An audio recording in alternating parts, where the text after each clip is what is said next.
Oh dear. You're muted, my friend. Is it going to record you even if you're muted? I don't think so. Oh my goodness. And I just started that whole thing with the mute on. All right, here we go. Miriam, thank you. All right, folks, welcome back to the Podcaster Nation. That's right. This is the place where we do all sorts of things like that, and we don't edit, so we just make fun of ourselves and keep moving on.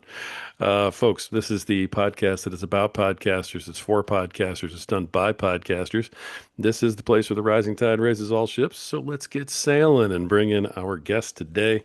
An incredible young lady here, the host of the Inspiration Place podcast, the author of Artpreneur, the step-by-step guide to making a sustainable living from your creativity, and founder of the Artist Incubator coaching program. I cannot wait to hear all about this because I've never actually met an art business coach before. Please welcome to the show, Miriam Shulman. Miriam, how you doing? Good. Well, thanks for having me. Are they going to see all like the sign language I was doing during that intro? Is this going to be on YouTube also? Uh-huh. Yeah. Oh No. yeah, it's beautiful. Oh, yes. Okay. Well, then you will find out all the little faces I was making. Rory doesn't know. He was looking down at reading my intro, so he has no idea what was happening in the split screen over here. Well, I love the natural vibe, so it's all good to me. It really is. That's really why I don't edit. I stopped editing like 5 years ago because it's just, perfection is just, somebody else's idea of greatness and not mine. So I like authenticity. How about Yes. you? Yes. Yes, done is always better than tortured. I love that. All right. So Miriam, we have a lot we can talk about, obviously, but let everybody know, who is Miriam Shulman? What are you about? What brings you here today? Well, thanks for inviting me. Where should we get started? Well, let's see. I know that I read a few things about you and how you weren't always a starving artist, and how you don't even like And being and I am still not a starving not a artist. starving artist, right? That's right. I've never been a starving artist. There you go. Absolutely love Okay. that. So, what led you into, doing what you're doing today? What led you into doing, art, teaching people how to not be starving while they're doing it, that whole thing? Great. Okay. So, back in, no, I'm just kidding. I always wanted to be an artist, but like many folks, I was told, well, you can't make a living that way. And I believed them. So I did take the practical route. Not that I stopped doing art, I was always doing it, but I worked on Wall Street because I figured, well, if the whole point is to work for money, where is the most money being made? So I went to Wall Street. But after 9/11 happened, I knew I couldn't go back to that world. And at first, I just painted on the side because I still didn't believe I could make a living. And I started teaching Pilates at one of our local gyms. It's a big chain New York sports club. And while I was working for the gym and they were teaching me how to sell personal training packages, that's when I had my aha moment because I realized what they were teaching me could be used to sell anything, including art. Hmm. So since then, I've had a six-figure art business and I've been coaching and doing this podcast since 2018, Wonderful. the No, that's Inspiration Place fantastic. podcast. Yeah. Yeah, that is fantastic. The Now, when you say art, I think most people, most laymen's like myself, who are not artists in that way, we immediately think, painting, pictures, that sort of thing. Just from listening to some of your stuff, art really is encompasses a lot more than that. Of course. So I actually am a painter. That is how I made my living as an artist. But now that I coach other artists, I help all kinds of visual artists. And when I wrote my book, which is published through HarperCollins, we really wanted to broaden the definition of art so that it could speak to anyone who considers themselves a creative. But the truth is, Rory, once you substitute whatever it is you're doing for art, the principles are the same no matter what kind of business you create. So if your art is podcasting, everything I talk about in my book, Artpreneur, could apply to you. But it is written mostly with the visual artist in mind. Nice. Now, do you consider podcasting and content creation and things like that art? Oh, yeah. In fact, I don't really do as much painting as I used to because I get so much satisfaction out of the content creation end of my business, which includes my podcast. And now we've started focusing on YouTube, which definitely is a visual medium. So a lot of creativity goes into that. Even though I'm not doing all the nitty gritty, being like the art director and the visionary of what my team puts out, it's very creative. Nice. So when you started this, you were the artist first, and then of course the Yes. coach second. Yes. Um, you developed all of these techniques and ideas and gained success as the actual artist, though. So you've lived what you're teaching. Correct. That's right. Love that. Okay. What can you tell me about what that was like? Because obviously there's a theory, and hey, everyone says you're supposed to be a starving artist. You're over here No, going, no one says you're I don't buy supposed that. to be. They just says you will be. And I was like, no, I'm not going to do that. Yeah. So what happened to me is when 9/11 happened and I decided I was not going to go back to that lifestyle. And I actually had worked in the World Trade Center during the first bombing, which was in 93. Right. So I was there when that one of the towers was bombed, and I worked for an office where people didn't stop working, even though there was a terrorist attack happening right in full plain view of our window. Really, Wow. we looked out the window, and there it was happening, like the smoke, the helicopters. And I remember that day so well. Everyone was like their computer, working, and I just slipped out the back door and went down the stairs. But when 9/11 happened, you know how there was like that 20-minute delay between when the first plane hit the first tower and the second plane hit the second one, and they hadn't evacuated the second tower because they were still working. So, by the grace of God, there go I. I feel like I just didn't want to be back in that culture that valued work over people's lives. Wow. So this was an awakening for me. There's got to be something else for me. And that is why I'm so passionate, not just in what I do or what I've done, but able to teach other people to do that as well. And I've helped many artists get over the six-figure mark in their business. So it doesn't just work for me, it just works. I love that. As you have been talking, I was already going to ask you, what was it about 9/11? It was the working thing. It was the idea and the culture that, hey, a plane just hit the building next door, but get back to work. Correct. Yeah, Yeah. sort of Yeah. insane. Well, it wasn't say I telling you, I was there in 93 and Right. you could see people were smashing the windows to let the smoke out. It was horrific. I think maybe only one or two people died in that particular bombing, but to see it, it was really traumatic. It was very scary that what you expect us to work while we were looking at this right outside our window. Yeah. It's But like a they horror did. show. They did. They Yeah, they did. did. They did. Yeah. And no, I've heard stories about that too, that's kind of what was going on, at the World Trade Center on 9/11. So it's a whole different mindset, Yeah, 9/11 too. So my friends who yeah, my friends who stayed in the company, but they were further away, they said they could see, the whole thing from their window. It's like, why did you stay? Right. This Right. is not television. Yeah. Wow. Okay, that happens. You get this wake up call and you say, "Hey, no more. I'm not going to follow that work ethic like that. There's got to be more for me out there." And so you go and you start learning some sales techniques, doing that type of thing. Your next move after you Yeah, had that mindset shift was to learn the sales part. so I was learning the sales part for the gym, but I connected the dots and I was like, well, everything they're teaching me right here, I can use to sell portraits, Nice. which is what I did. So, and I was working long before social media, but basically, what is it?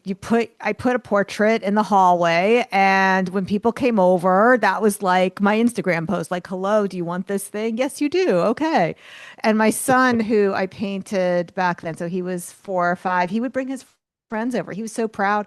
Look at me. I'm in this painting and the kids would bring their moms over. Hey, look, and it was in my front hallway for a reason. That was intentional. That was like my billboard. Nice. Now, were you trying to sell that particular piece of art, or were you saying this is what I can do for you too? So No, hire me to do this. I was selling I was selling commissions of their kids. Nice.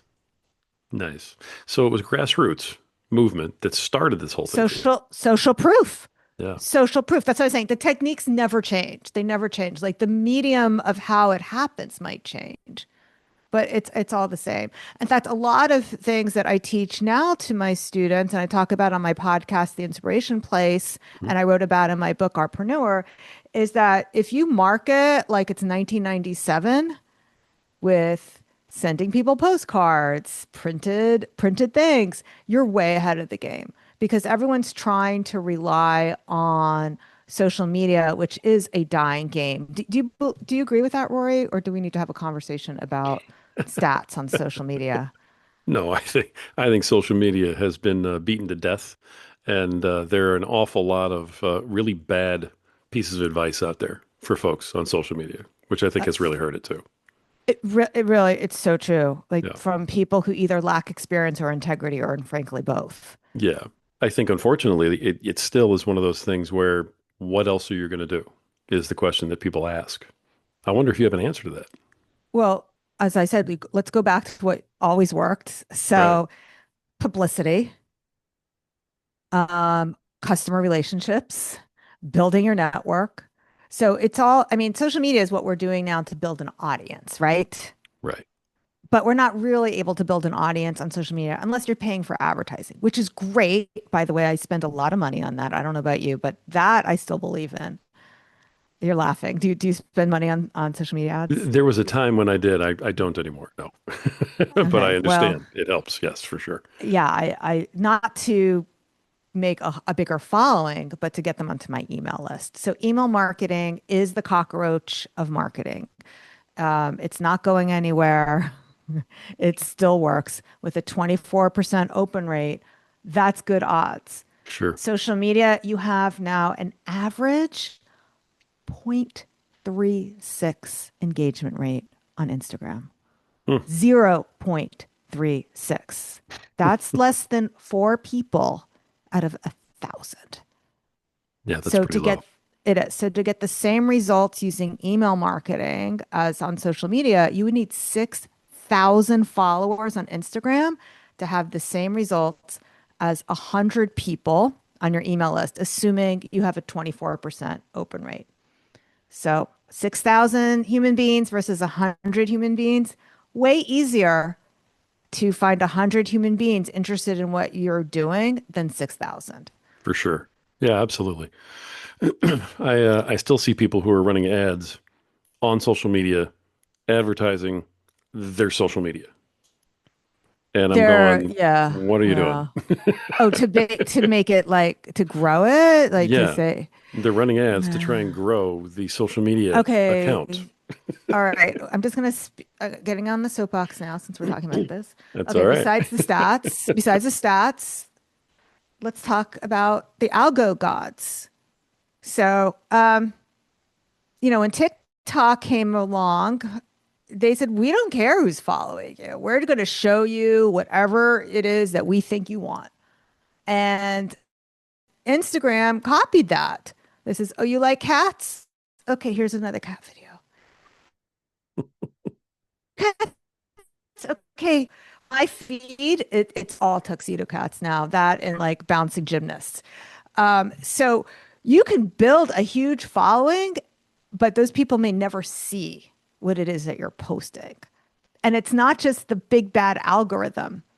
People just aren't on the platforms as much as they used to be. That's true. That's very true too. There's a very big movement among especially young people right now to just get off of social media, and get out of the house and go do other things, which has been interesting to kind of follow. So everything you're saying right now, it's ringing true in my ears. I wonder, do you run into resistance with that when you're, teaching that as a concept to folks? Yes. Yes. Yes, I do. Yeah, I would So, imagine. basically my free masterclass, the very first thing I do is I paint a very clear picture, what I just said, the numbers, I line that up. Here's the numbers. This is what it looks like. This is how many people you need. And then the other thing I like to show is the ROI graph that plots every single way that you can build your audience and advertise everything from television. And I'm going to list it from worst to best: television, radio, social media. So social media is like way down on the bottom. And then a little bit higher, and I forget now the exact order, but video, like YouTube does it better, display ads does better than that, affiliate marketing does better than that. And on the very top with a 40 ROI is email. So that's the other graph I like to share. But it's not just sharing the numbers and the stats. It's going back to, okay, well, where will it work for me? Is in every business, that's all your customer is really worried about. Whether you're selling a painting, yeah, but we'll look at in my house. Or if you're selling a coaching package, yeah, will that work for me? Or you're teaching somebody podcasting, yeah, but will that work for me? Right. So in some ways, we're all in the testimonial business. So the more stories that I can share of artists who have tried it and gotten success, that's part of that education as well. It's not just about selling what I'm doing, but really even just selling them on the solution. Nice. Nice. It makes sense to me. Now, as you're talking to folks, they are, and you say something like that, where it's, email marketing is the way to go. Um, Everywhere you look, people are saying email marketing is dead. And you're saying that it not only is it not dead, but you know, it's still at the top. So is that something that you have just lived and died by? And you say, hey, I'm the proof in the pudding. It works for me. Yeah, it's a cockroach. It's not going anywhere. You're not going to be able to kill it. It's Right. definitely not dead. When I went to Ryan Dice's traffic and conversion last year in Las Vegas, that was his keynote. Was like, it's the cockroach of marketing, not going anywhere. Nice. So it sounds like that's a cornerstone of what you teach is using the email. Oh yeah, Okay. for sure. Email, but like I said, also print works really well too.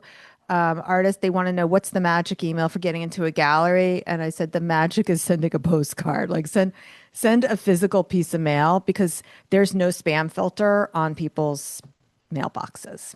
Nice. So you're kind of going back to the future type of thing here, revisiting what used to work that now works again. Market like it's 1997. Nice. Nice.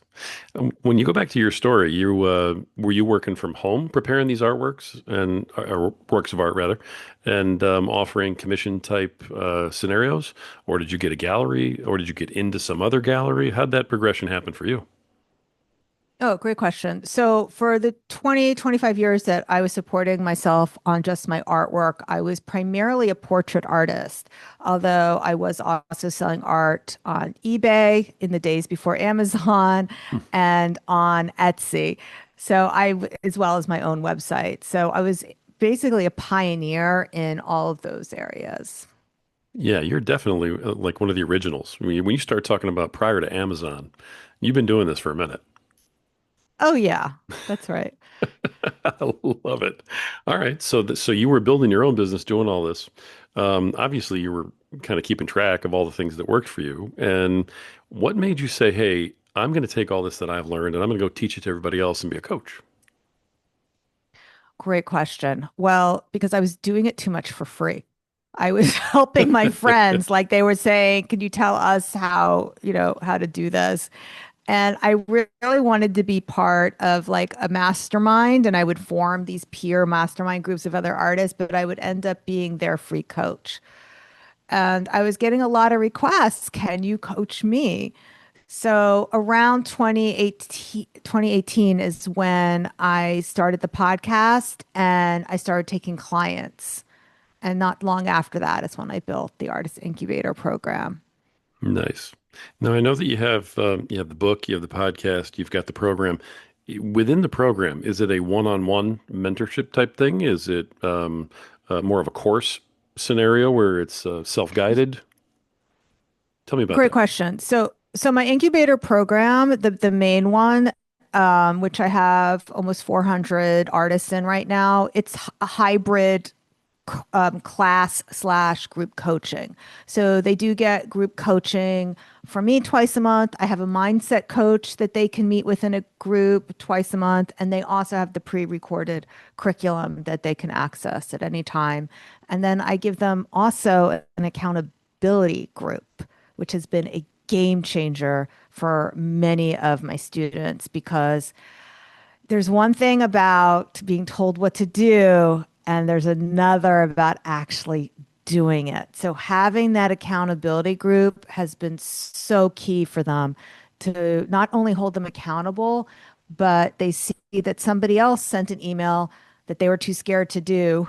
And not only did they didn't die, but the person made a sale. So it's like they see the proof of what is really working. I love that. I use accountability in my coaching, and it's priceless. And in the couple of times when I haven't implemented it, you can see it in the results and how different it is. So I applaud you for that. That's huge. The reason I asked that about the Yeah. coaching, of course, is because nowadays, as soon as somebody learns how to do something, they want to be a coach of it. But back in the day when you were doing this stuff, and I was back there with you. Everybody didn't just jump into coaching. It wasn't like everybody's doing it. It was, much more of a, I don't know, a unique, almost dangerous proposition to get into that kind of thing. So when you got into it, there probably wasn't a big blueprint for you to follow, I'm guessing. Did you have to kind of make it up as you went?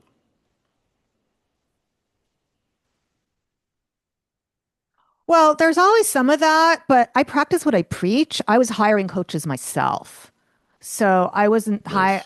I wasn't hiring artists, business coaches to help me with things. But when I started my podcast, I reached out to Jason Van Orden, who is like one of these early godfathers of podcasting. I don't think he has a podcast now, but I went to coaches to really learn what to do. And I was willing to go outside of my own niche to learn these techniques because I knew how to generalize and make things work for everything. And I didn't start off coaching. I first built an online art class business before transitioning into coaching. Nice. An online art class. So you were teaching people how to paint or draw or something like that? Oh yeah, and it was a multi-million dollar business. I still have those art classes. I guess you could still buy them if you hunted around for the link, but mostly I'm focused on just the coaching and teaching people how to monetize. I love that. I love that. So I mean, you really have. You've you've done everything first, made sure it worked, and then gone out and worked on it. Yeah. Yeah, that's beautiful. That's credibility is what that is. I love that. Now, you also got inspired to write the book Artpreneur over here. And so something said, "Hey, I'm going to go ahead and tell my story in a book format." What brought that on?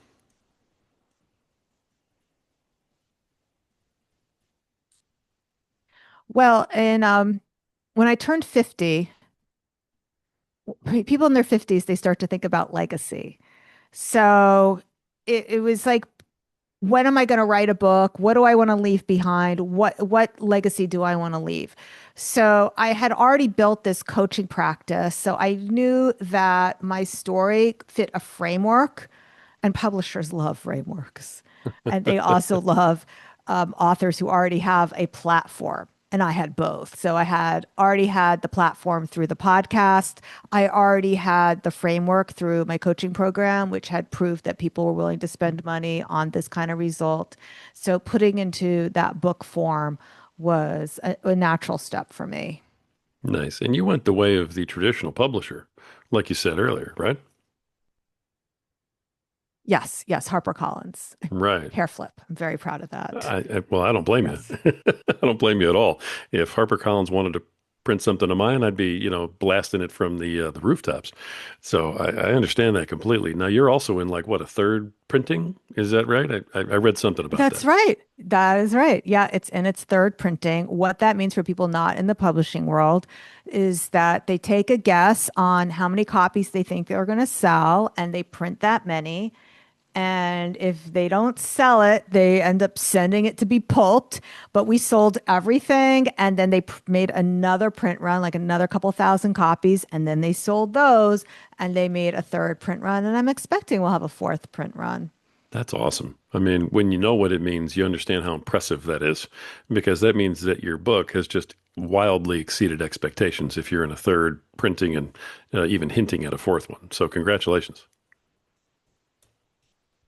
Thank you. Yeah, yeah, no problem. I am curious. How does the podcast fit into all of the rest of your business plan? And why did you start doing that in the first place? Well, the podcasting started because I was writing articles for Professional Artist magazine. And being a member of the press, I learned how you gain access to people where you can basically ask them whatever you want. I was like, "You mean I can ask you and you're gonna tell me now? Like this is a thing?" So then I was like, "Well, okay, well then let's just put that on steroids." So that's why I started the podcast because like I can invite all kinds of people now to my show and they'll talk to me. It's like, yeah, really. If you say, "We can I take you to coffee and pick your brains?" Nobody wants to do that. But if you say, "I have a podcast with almost 1 million downloads. Would you like to come talk to me?" They're like, "Yes, please. Yes, please." Even though it's the same thing, I'm still picking their brain. But you put a pink microphone in front of them, and it's like they spill it. That's beautiful. Okay, so it was a wonderful tool to open some doors for you, for sure. Exactly. It built my network, and the money is in the network, as I'm sure I don't have to tell you. Sure, for sure. And so that's how you use the pod. That's how it started. What other uses has it That fulfilled is for how it you? started. Right. And since then, what other Well, uses has it now fulfilled it for you? Well, now it's both lead gen and also really my best way of getting people to sign up for my coaching program. So their entry point is either my book or my podcast. And it's not that I don't have like the sales funnel, but my best customers are the ones who read the book and then sign up the next day for a $10,000 coaching package. So that's not the one that I have 400 people in, but like I have a level above that where they work in a more intimate group with me to help them with their goals. Nice.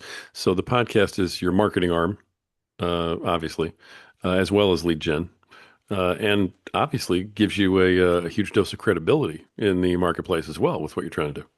That's right. So I don't think I would have had a book without the podcast. Nice. Nice. That's a huge piece of information right there. There's a lot of folks who want to write books and they don't understand that you need the platform before you really release the book in a lot of cases.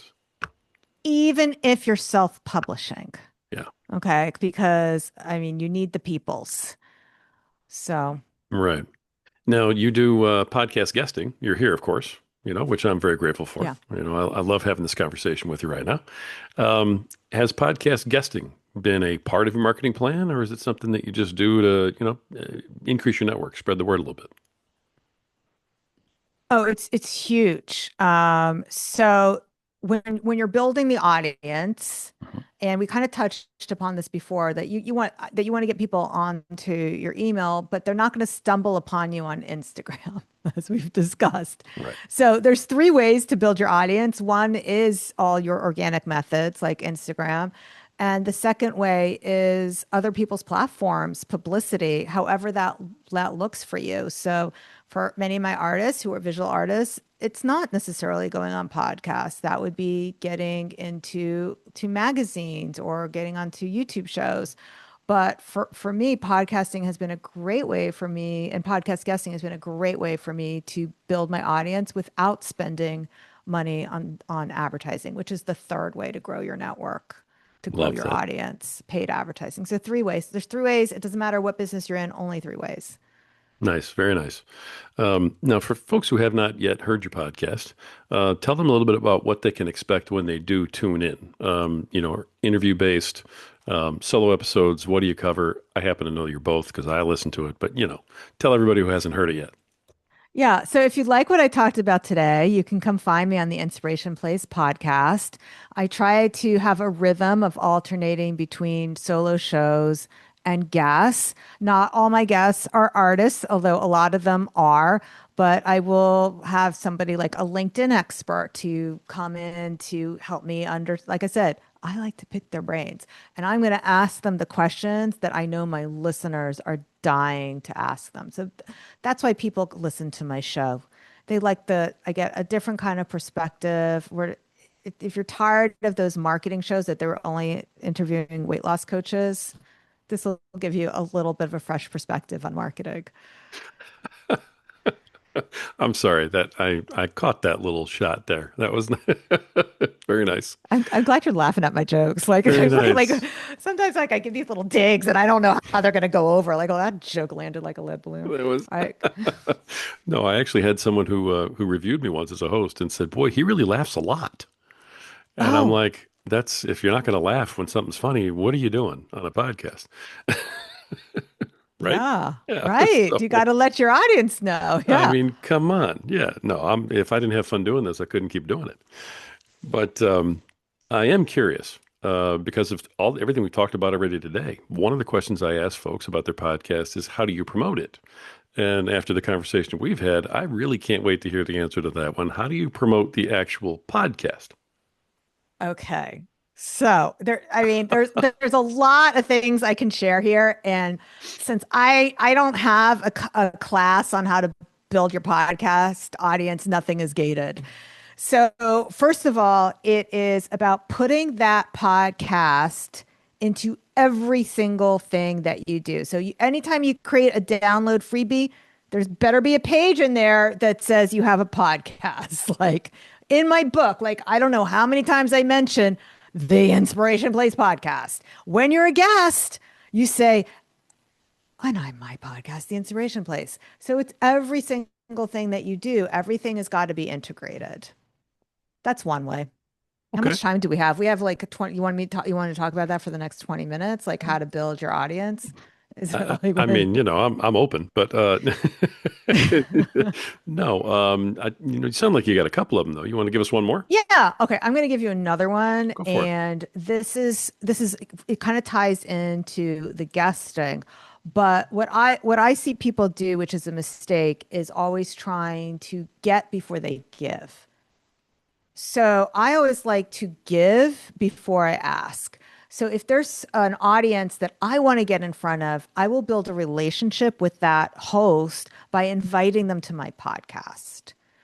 And you don't jump the rungs on the ladder either. So if you are a podcast that has 1,000 downloads, you can't go to a podcast that has 20,000 downloads an episode and expect them to say yes to you necessarily unless you have some other relationship. So go to somebody who's maybe either is at your same level, but it's your perfect audience, or a little bit higher. And that's why I call it like the ladder technique. So when I was building my podcast, I had mentioned that I hired Jason Van Orden as my coach. So I guess this would be technique number three is in terms of getting really good guests. So he was somebody who was known in the podcasting world.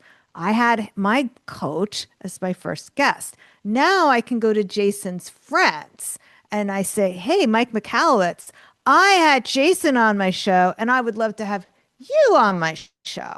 So I got a bunch of heavy hitters right away simply because I had invested in myself and invested in coaching to have a really great coach and was having him on my podcast. So I continued to do that, not just in the marketing space, but also in the art space, because those were the two areas I really wanted to be known for: marketing, entrepreneurship, and art.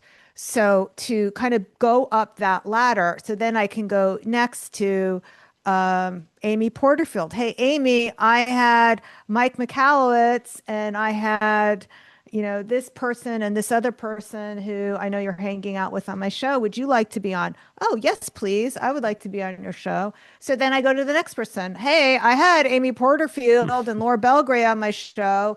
Would you like to be on my show? And guess what? It works on me too. Because when people pitch me and they're able to say, I've had these people on my show, it's like it was already like it passed the gatekeeper. So it's easier for me to say yes to them.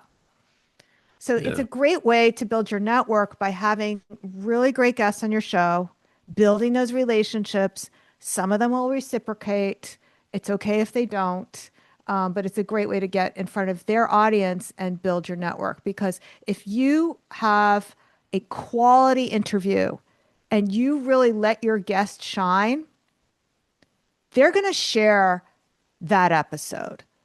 So when I had Amy Porterfield on my show, I made sure that she felt promoted the whole time. I made sure that everything that we put out for her was on point. So she was sharing it to her audience. That helps me. So you create an amazing interview experience for your guests. They will share it. That's great advice, like all the way around. I absolutely love that.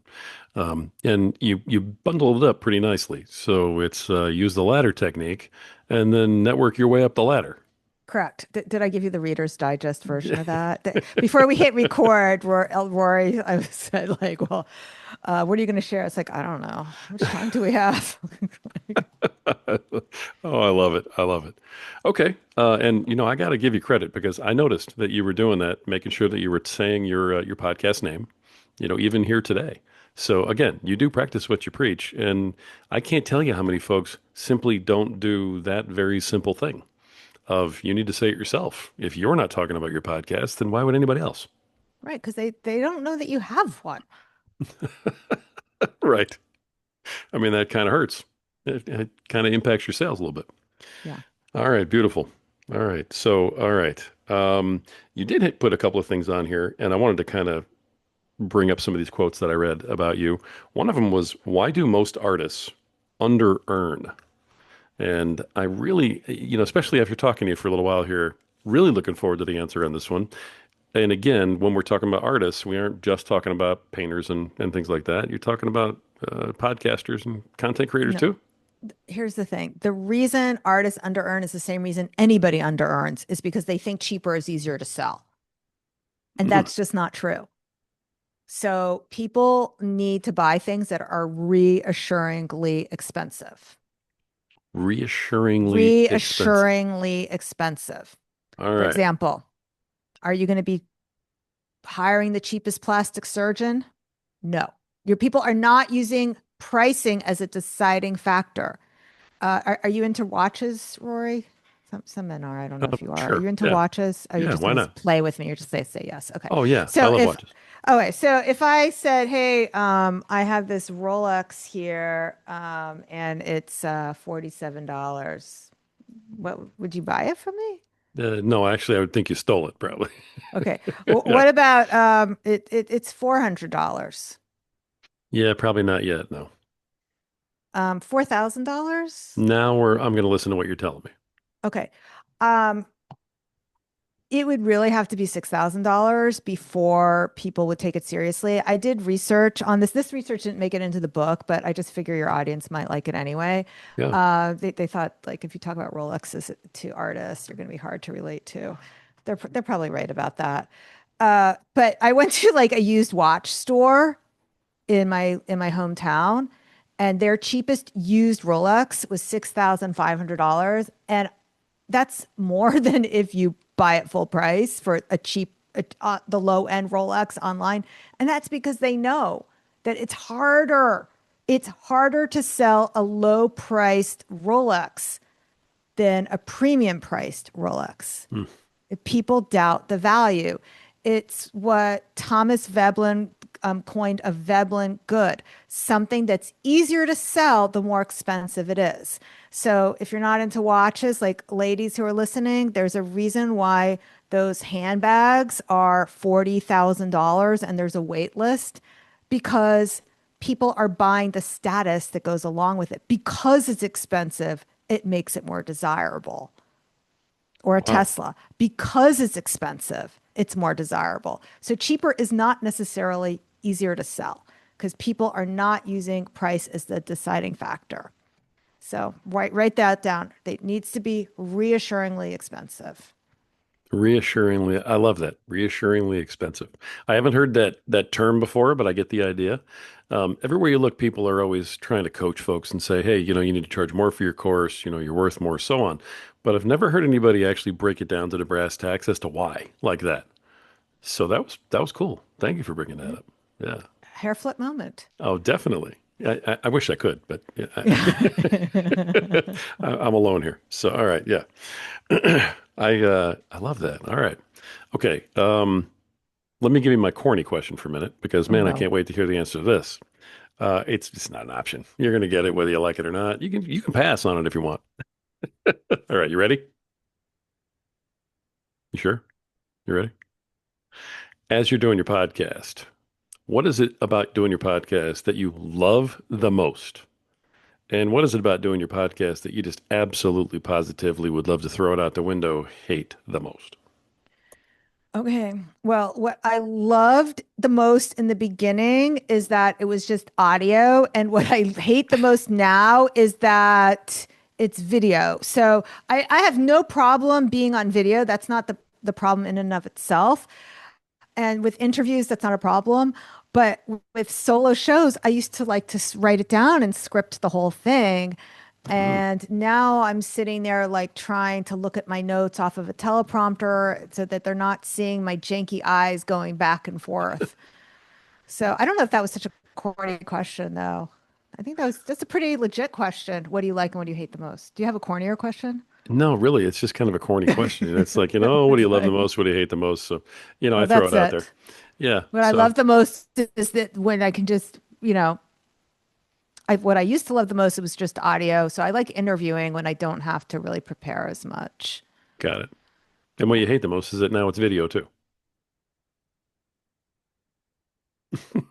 Okay. We're I don't getting know if I ahead now. hate it, but All right. That's not bad. That's yeah. not bad. If we did it Family Feud style, top five answers on the board type of thing, promotion, All right, now editing. this is corny, but go ahead. Yeah, well, I'm trying. I mean, you asked for it. Trying to give you what you want here. Okay, right. Okay. I would say editing and promotion are probably the two things that are usually at the top. So it was a very unique answer to say, hey, I really don't like that it's on video. I don't get that very often. Ye- Okay. Yeah, I don't do my own editing, so Oh, and nice. I never did my own editing Okay. ever. Day So one. you have a team that you work with then that helps you with all this Yes, stuff? that's right. Perfect. Love that. Let me follow up with that. At what point in your journey here did you branch out, stop doing everything yourself, and bring in team members? And for what?